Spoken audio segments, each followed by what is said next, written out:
Saludos, bendiciones para todos, que Dios les bendiga. Espero que se encuentren bien en la compañía del Señor.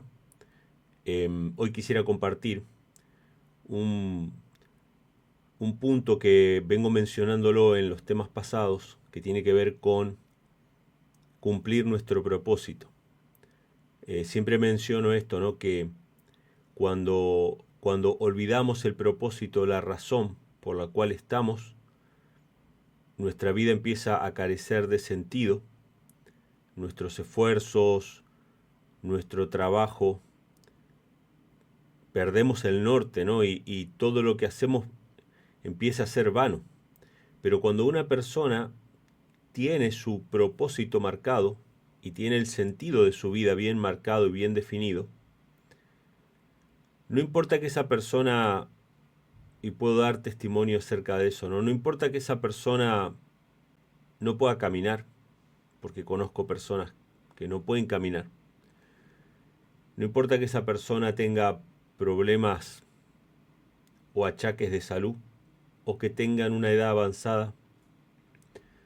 No importa que tenga limitaciones con respecto a los recursos, esa persona vive para su propósito y lo tiene claro y no está distrayéndose con otras cuestiones.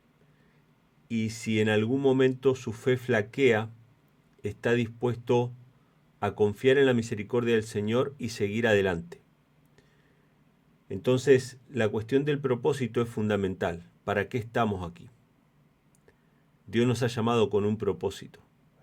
Puede que a lo largo de nuestra vida nos hayamos desviado de ese propósito o lo hayamos olvidado. O incluso puede que haya personas que me están escuchando ahora que no sepan cuál es su propósito. ¿Para qué estoy yo aquí? Y cuando hablo del propósito no estoy hablando simplemente o solamente de una misión específica, ¿no? Por ejemplo, los que son llamados al ministerio. No, cada uno en el lugar donde está, en el entorno en el que está, tiene un propósito. Y Dios tiene que mostrártelo claramente. Cuando yo entré a la iglesia, hace unos cuantos años, tenía en mente ciertas cosas, ¿no? Y yo le decía al Señor y me esforzaba por hacer esas cosas, ¿no? Porque tenía objetivos. Yo quería dedicarme a esto, dedicarme a aquello, para servir al Señor, pero Dios me mostró claramente que ninguna de esas cosas que yo estaba pensando era lo que Él tenía para mí. El Señor quería que yo me dedicase a hablar, a predicar. Y me lo hizo saber, me lo hizo entender, incluso a través de otras personas. Y, y Él identificó claramente cuál era el don que Él me había dado. Y a partir de ese momento, todo tuvo más sentido. ¿Para qué estamos aquí? Bueno, yo estoy aquí para compartir las escrituras o para explicar la Biblia o para tratar de enseñar los caminos del Señor. Ese es mi propósito. Lo pude identificar. Y obviamente que puede que en algunos momentos estemos desanimados, en algunos momentos pensemos que no tiene sentido, pero si tenemos claro el propósito, Dios nos da la fortaleza aún para levantarnos. Lo que vamos a ver hoy, los textos que vamos a ver hoy, que son perlas preciosas, la verdad, eh, tienen que ver con la fe y tienen que ver con la obediencia. Siempre menciono que la fe y la obediencia son una y la misma cosa prácticamente. Porque hablábamos ayer acerca de creer, de confesar con nuestra boca que Jesucristo es nuestro Señor y Salvador. Y ese acto de creer, que mucha gente lo desliga de lo que son las obras o la obediencia, en realidad es un acto de obediencia. Cuando Dios nos dice a nosotros que creamos, nosotros podemos decidir no creer. Por lo tanto, podemos desobedecer. Pero si Dios nos dice que creamos y nosotros, aunque no veamos los resultados como Pedro, aunque no veamos la circunstancia, ¿no? Cuando Pedro estuvo pescando toda la noche y Jesús le dijo, vayan y tiren la red de esta manera. Como Pedro, aunque no tenga deseo, aunque no tenga ganas, aunque no vea los resultados, aunque no esté con... Dice, yo sé que no se puede, pero en tu nombre iré allá y echaré las redes. La fe consiste en cumplir nuestro propósito en el nombre de Jesús, seguir adelante en el nombre de Jesús y vencer el pecado en el nombre de Jesús. Y hay una historia, que no es una de las que vamos a citar hoy, pero hay una historia que es tan ilustrativa. Ustedes saben que todos los milagros que hizo Jesús tenían un solo propósito: demostrarle al ser humano el poder de Dios para perdonar pecados. Sabían eso, ¿verdad? No era el propósito de Dios demostrarnos su poder para hacer milagros, sino demostrarnos el poder para perdonar pecados, porque nosotros somos incrédulos. Y además el tema del pecado es algo invisible, que no se puede ver, está en el interior del corazón. Entonces tenía que haber una manera visible de demostrar el poder de Dios para que nosotros creyéramos que Dios es lo suficientemente poderoso para perdonar pecados. Por eso es que y suficientemente misericordioso para perdonarnos. Por eso es que en algunos milagros, antes de hacer el milagro propiamente dicho, Jesús decía: tus pecados te son perdonados. ¿Sí?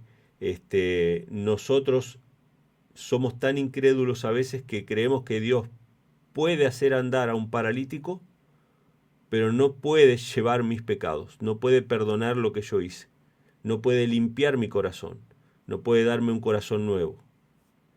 Hasta ese punto llega nuestra incredulidad. Pero quiero hacer referencia a la historia del paralítico de Betesda. Es muy citado esta historia por Elena G. de White, tanto en El Camino a Cristo como en otros libros, porque es un reflejo bien claro de lo que es la fe y la obediencia. Y en este tema de cumplir nuestro propósito es fundamental. El paralítico de Betesda estaba en un estanque esperando que alguien lo metiera en el agua cuando se moviera para poder ser sano. Pero no había sido la primera vez que él estaba ahí. Él estaba ahí durante años. O sea que durante años él intentó. Y eso refleja lo que es nuestra vida. Durante años intenté, pero no pude, ¿no? Siempre fracasé. Siempre fracasé en mi intento de ser cristiano, en mi intento de cumplir la voluntad de Dios, en mi intento de cumplir el propósito que Dios tenía para mi vida. Siempre fracasé. Esa es la historia del paralítico de Betesda. Siempre hay un fracaso. Entonces Jesús, cuando llega a ese estanque, se acerca a ese paralítico. La sierva del Señor cuenta esta historia de manera conmovedora. Yo se los invito a que lo lean, tanto en El Deseo de todas las gentes como en El Camino a Cristo.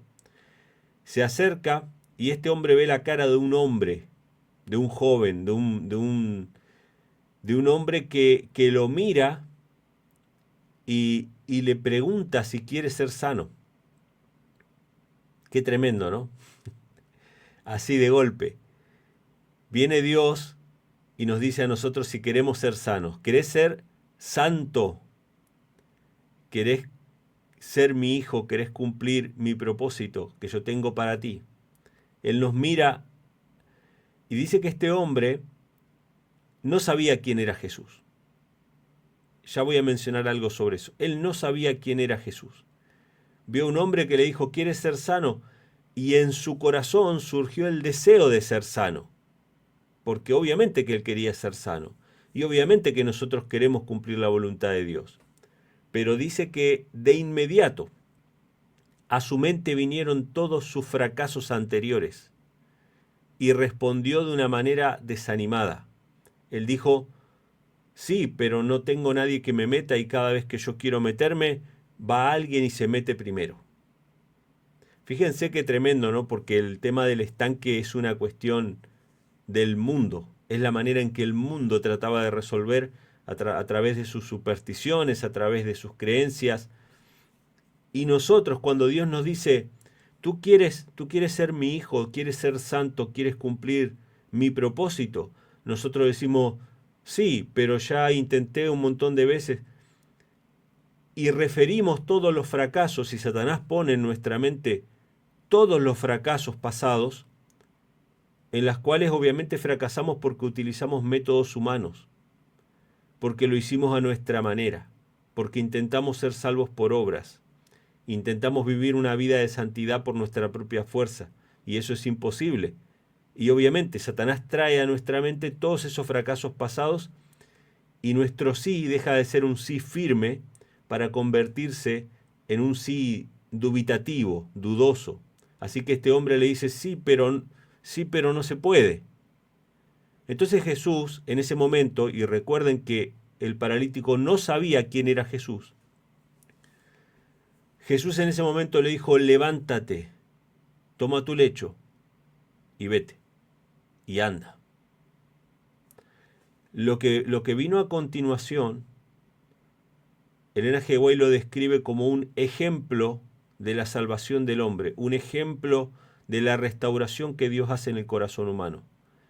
Ese hombre obedeció la palabra, ese hombre se levantó, ese hombre tuvo fe, pero Elena G. White dice que no hubo ningún poder, ninguna fuerza, ninguna sensación cosquilleante en sus piernas, ninguna sensibilidad previa a su acto de obediencia.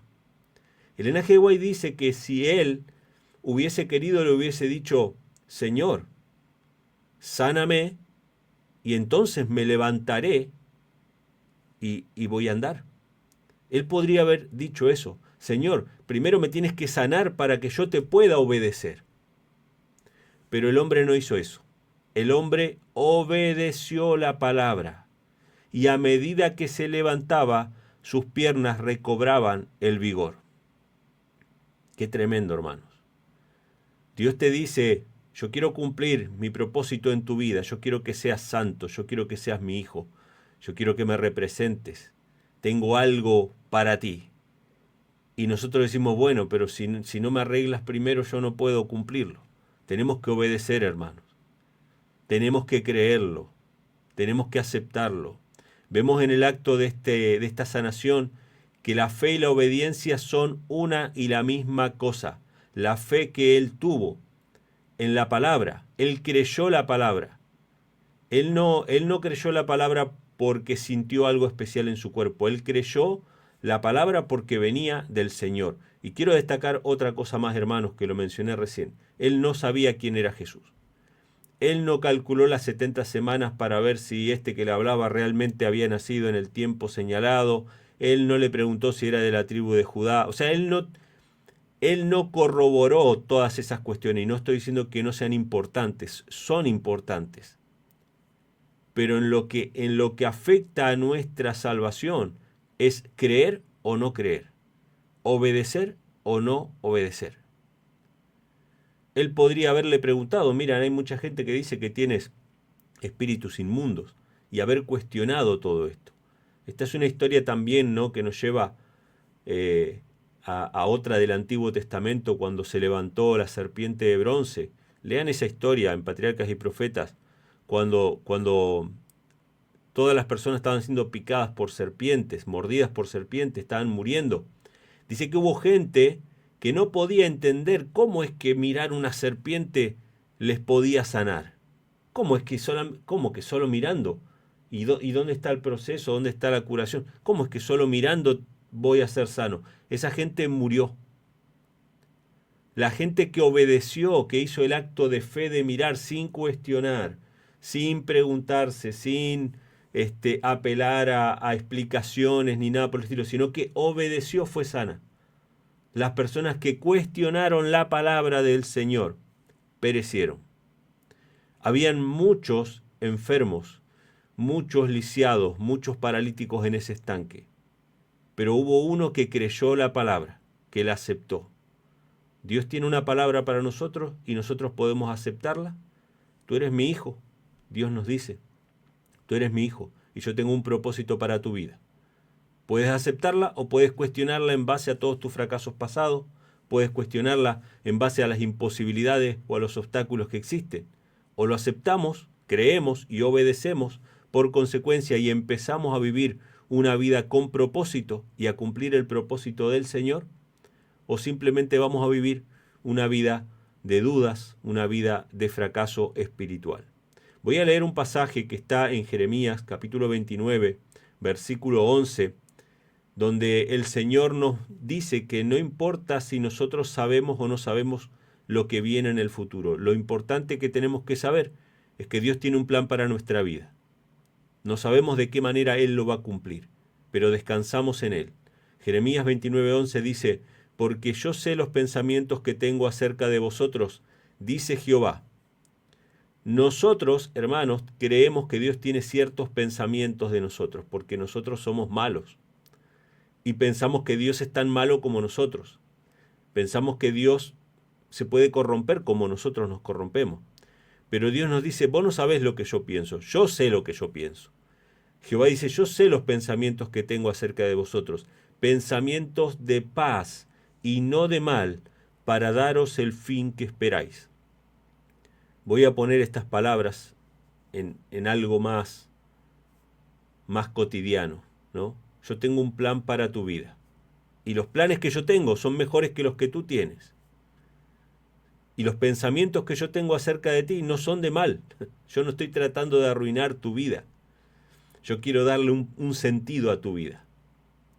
Porque ustedes saben, hermano, ¿cuántos de ustedes han escuchado alguna vez hablar a las personas diciendo que tal persona nació, era un embarazo no deseado, que fue un accidente? Y Dios, me imagino que se ríe de esas expresiones, ¿no? Porque Dios no conoce de accidentes. Dios tiene un propósito para cada ser humano, para cada ser viviente de este planeta. Y ese propósito, hermanos, se los anticipo, aunque usted no lo sepa, quizá usted no sepa ahora cuál es el propósito que Dios tiene. Pero ese propósito es un propósito de servicio. Todo en la creación de Dios fue creado con el propósito de dar y recibir. Somos solamente un pequeño engranaje en el gran circuito de la beneficencia. Recibimos del Señor, damos a otros, esos otros dan a otros, etc. Y todo vuelve al Señor en alabanza y en agradecimiento. O somos parte de ese circuito de beneficencia donde tenemos un propósito que es indefectiblemente de servicio. Puede que tu llamado sea a predicar, puede que tu llamado sea a servir, a sanar enfermos, que tu llamado sea a alimentar a las personas, que tu llamado sea a cuidar de tu familia, tu llamado sea a diferentes cosas. No siempre hay que irse al extranjero, en nuestra comunidad, en nuestro vecindario, en nuestra propia familia. Dios tiene para nosotros un propósito de servicio, que es, en pocas palabras, aliviar el sufrimiento humano. Jesús dice la Escritura que anduvo haciendo bienes. Esos bienes pueden ser de diferente índole. Dios sabe cuál es el don que te dio. Dios sabe cuál es la virtud que Él te dio. Ahora es nuestra única y exclusiva decisión cumplir ese propósito o no. Voy a compartir otro pasaje donde el apóstol Pablo, que vaya si hubo un siervo de Dios que cumplió su propósito, ya en una edad más madura, podríamos decir, cuando él desgastó prácticamente toda su vida sirviendo a la manera que él pensaba que tenía que servir, incluso persiguiendo a la verdadera iglesia de Dios, pensando que rendía servicio a Dios. Una persona que había gastado casi toda su vida en estudiar un montón de cosas que después él las tuvo que poner por basura, y aún así, mis hermanos, y no fueron muchos años de servicio los del apóstol Pablo, no fue mucho tiempo, porque él también no murió de viejo, él murió asesinado, murió decapitado. Este hombre tenía claro cuál era su propósito. No importa cuántos años de vida nos quedan, tenemos un propósito en esta tierra. Y el apóstol Pablo en Filipenses 3, versículos 13 y 14, nos dice lo siguiente: hermanos, yo mismo no pretendo haberlo ya alcanzado. Fíjense lo que él dice, ¿no? Él no pretende haber alcanzado ya la meta, el objetivo. Mientras uno está con vida, está en una carrera. El apóstol Pablo siempre compara la vida espiritual con una carrera y la salvación con un premio. Dice, yo no pretendo haberlo alcanzado, pero una cosa hago. ¿Cuántas cosas? Una cosa hago, olvidando ciertamente lo que queda atrás y extendiéndome a lo que está adelante, prosigo a la meta, al premio supremo del llamamiento de Dios en Cristo Jesús. Estas palabras son muy, muy importantes para nosotros, hermanos. Mucha gente no puede cumplir el propósito que Dios tiene porque no ha olvidado ciertamente lo que queda atrás. y no se extiende a lo que está delante. Viven atados a cuestiones del pasado, a sufrimientos del pasado, a remordimientos a veces por los pecados pasados que no fueron entregados, que no fueron confesados y que no fueron entregados por fe en las manos de Dios. Y muchas veces hay personas que no están cargando con pecados pasados propios, pero sí están cargando con pecados de otros. ¿Y a qué me refiero con esto? Que no hubo un perdón, no hubo un corte con lo que vivieron en su vida pasada. Eso en la psicología se puede llamar traumas, que está bien, las cosas malas que otros nos hacen nos pueden traumar y marcar, pero Dios nos dice, olvida el pasado y continúa hacia adelante, porque no vas a poder cumplir el propósito que yo tengo para tu vida. Si tú hiciste mal, pide perdón. Si te hicieron mal, perdona, pero tienes que cortar con el pasado, porque el futuro, el plan que yo tengo para ti, es de paz, pero me tienes que permitir que yo lo cumpla en tu vida. Y una palabra más que dice ahí, ¿no? El versículo 14 de Filipenses 3, prosigo a la meta. Proseguir, hermanos. La constancia, seguir adelante. Y si flaqueas, y si te desvías, si caes, voy a mencionarlo así porque el apóstol Juan lo dice así también, ¿no? El propósito de Dios es que no pequemos, eso está escrito. Estas cosas os escribo para que no pequéis, dice el apóstol Juan. Pero si alguno hubiere pecado, abogado tenemos para con el Padre a Jesucristo el justo. El propósito de Dios es que no pequemos. Pero si en algún momento te desvías, tenemos un abogado, prosigamos adelante, confiemos en la misericordia del Señor. Josué capítulo 1, versículo 9, es un texto muy conocido, pero que tiene que ver con la constancia, tiene que ver con la obediencia, tiene que ver con dejar que Dios cumpla el propósito de Él en nuestra vida, donde Dios le dice a Josué, mira que te mando que te esfuerces y seas valiente. No temas ni desmayes porque Jehová tu Dios estará contigo en donde quiera que vayas.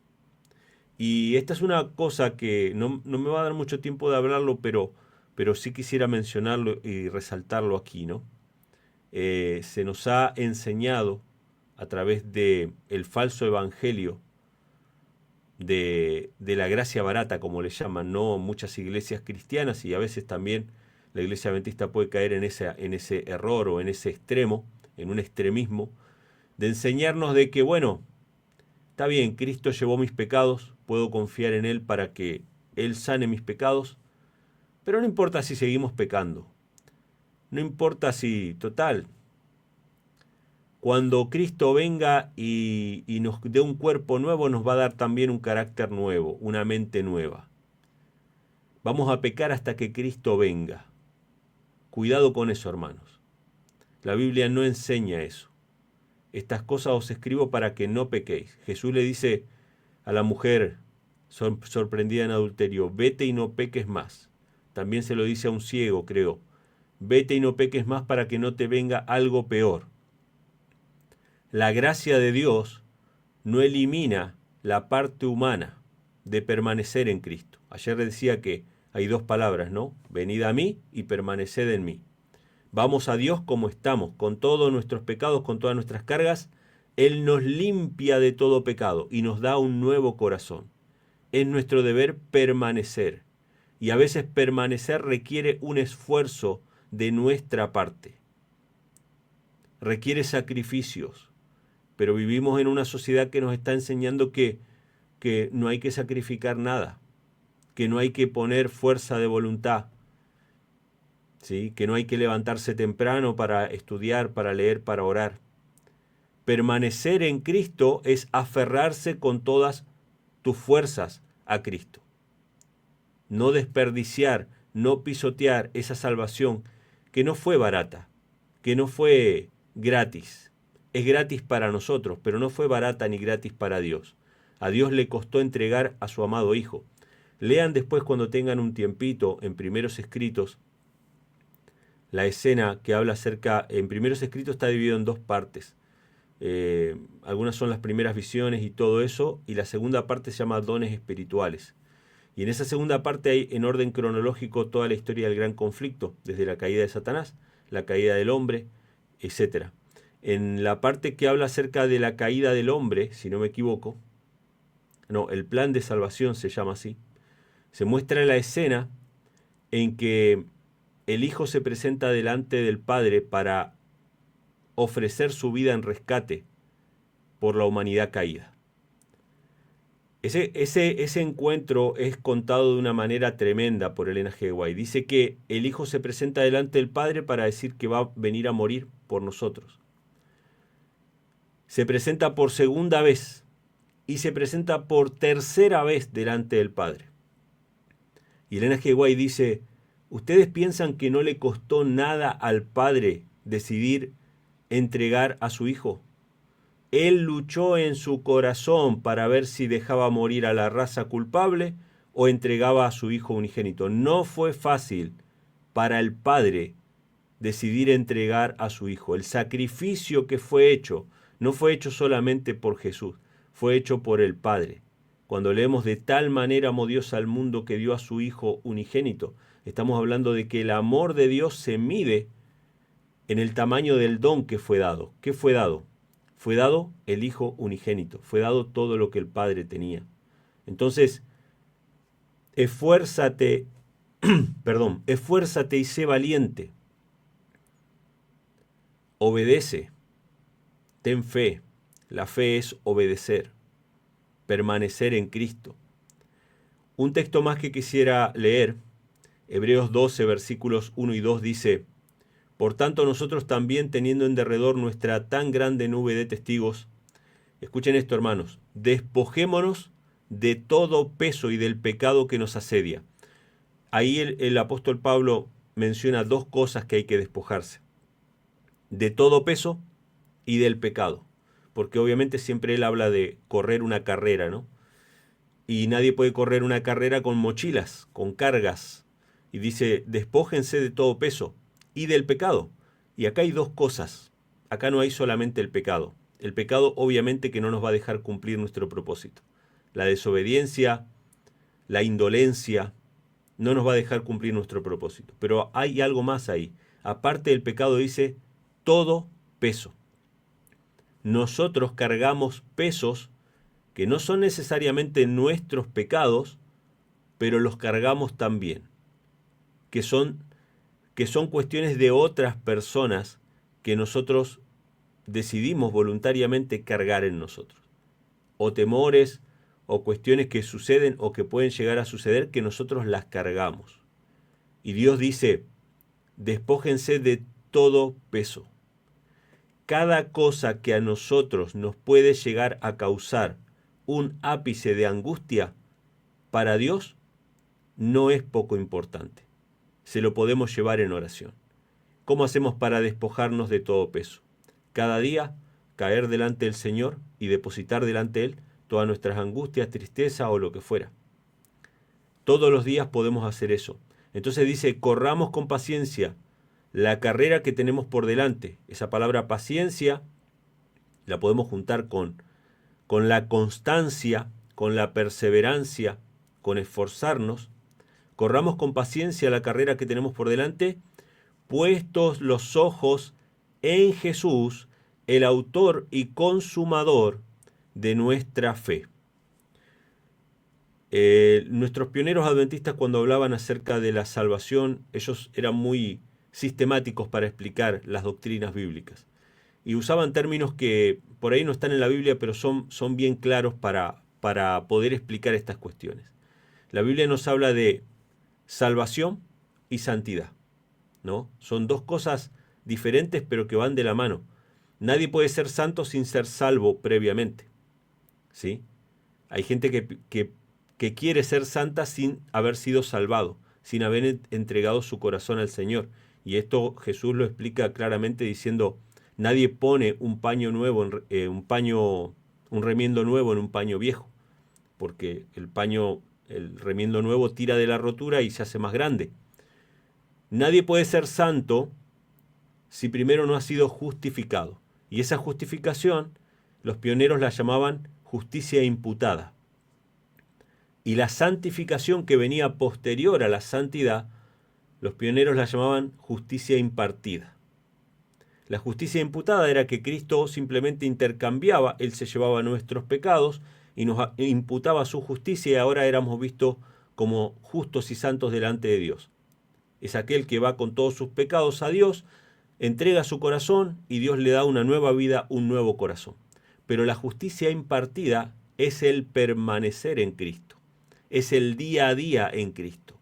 Cada día necesito de la justicia de Cristo para crecer en la gracia. Y acá el apóstol Pablo dice que tenemos que poner nuestros ojos en Jesús, que es el autor y el consumador de nuestra fe. ¿Qué significa autor y consumador? Es el que nos salvó y es el que nos mantiene en el camino y consuma la obra que empezó en nosotros. Aquel que empezó la obra, la terminará. Y lo que veían mucho los pioneros a veces era que había gente que confiaba en Cristo para ser salvo, pero dejaba de confiar en Cristo en la vida cotidiana, en la vida diaria, para ser santo. ¿Sí? Y Cristo es el autor y el consumador. Él nos da la salvación y nos da la santidad. Puesto los ojos en Él, el cual por el gozo puesto delante de Él, sufrió la cruz, menospreciando el oprobio, y se sentó a la diestra del trono de Dios. Miremos a Cristo, dice, pongamos nuestros ojos en Cristo Jesús, el cual, por el gozo puesto delante de Él, es decir, Él sabía el resultado, Él sabía el propósito por el cual estaba, Él sabía para qué vino a este mundo. Dice que sufrió la cruz, menospreciando el oprobio. No le importó el oprobio, no le importó la vergüenza, no le importó el sufrimiento que conllevara cumplir el propósito que Dios tenía para su vida. Si miramos a Cristo, lo contemplamos día a día en nuestra vida devocional, podemos cumplir nuestro propósito, vamos a menospreciar el oprobio. Y si en algún momento incluso cumplir nuestro propósito implica entregar nuestra propia vida, lo haremos con gozo y con alegría, como lo hicieron tantos otros mártires en la antigüedad, ¿no? Ayer escuchaba una canción, mientras escuchaba la radio, escuchaba una canción que decía: aquí está la paciencia de los santos, los que guardan los mandamientos de Dios, los que prefirieron morir antes que negar su fe. Solamente Cristo puede hacer que una persona tenga tal determinación de propósito en su vida que la cumpla, ¿no? Entonces dice 2 de Timoteo 1:7, perdón, 2 de Timoteo 1:7 para terminar: porque no nos ha dado Dios espíritu de cobardía, sino de poder, de amor y de dominio propio. Esfuérzate y sé valiente. Dios no nos da espíritu de cobardía. Dios hace un llamado a sus hijos a que puedan cumplir el propósito de su vida, que mirando a Cristo lo crean, lo acepten y lo lleven a cabo, para que el carácter de Cristo pueda ser reflejado a través de cada uno de sus hijos. Hermanos, que Dios les bendiga y que tengan un bonito día.